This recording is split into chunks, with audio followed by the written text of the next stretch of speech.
Hello guys, हेर्नुहोस् पहाड घुम्न आएको। यस्तो यस्तो ढुङ्गे घरहरू पाइन्छ अनि यस्तो ढुङ्गे बाटोहरू पाइन्छ। हेर्नुहोस् पहाडमा यो हो पर्वतको के अरे यो हो पर्वतको नाङ्ग्ले डाँडा। हेर्नुहोस् यस्तो ढुङ्गा बाटो हामी पहाडमा जापानिज ट्र्याक्टर खेत जोत्नलाई। कति राम्रो घर। बाजेले कोदो बिउ उखाल्नु भएको छ। हेर्नुहोस् गाइस, यस्तो खेत हिँड्नुपर्छ। अब म तपाईँहरूलाई ढुङ्गे बाटो देखाउँछु अझै फेरि।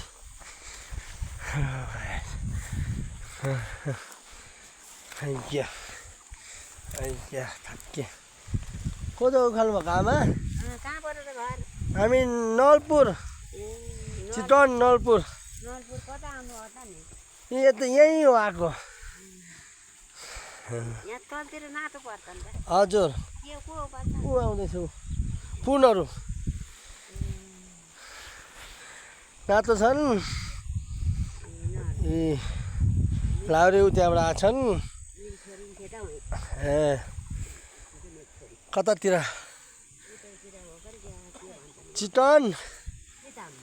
चितवनमा। ल त्यो नजिकै हो हाम्रो। हेर्नुहोस् गाइस, यस्तो ढुङ्गे बाटो थाकिएमा त आउनुहोस् पहाडको बाटो घुम्नुहोस्। पहाडीहरू घुम्नुहोस्। यसरी ढुङ्गे बाटो हिँड्न पाइन्छ। यसरी कति दुःख गरेर बनायो होला यो ढुङ्गाको बाटो। हेर्नुहोस् त खेतमा यस्तो फुलहरू चमक्क फुलेछ। हेर्नुहोस् पहाड नाम्ले डाँडा पर्वत। हेर्नुहोस् गाइस, ढुङ्गाको बाटो। उल्टिन लाए मकै थाकिएम हामी।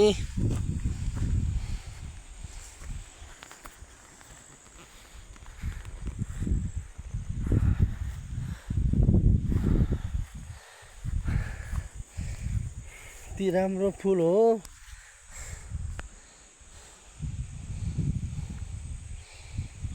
हेर्नुहोस् यस्तो राम्रो सिनहरूको मजा लिँदै पहाड घुम्दैछौँ हामी। हेर्नुहोस् गाइस, सबैजनालाई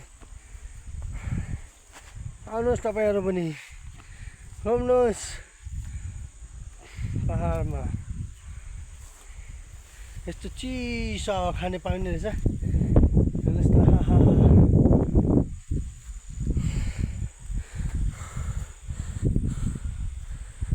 कति राम्रो घर ढुङ्गाले बनाएको। ढुङ्गा माटो। बादलले ढाकेछ जङ्गललाई, पहाडलाई। भारी वर्षा हुने सम्भावना छ अबको केही समयमा। र साथीहरू, म अब भागेँ। यो उतापट्टिको देखेको पहाड बागलुङ हो।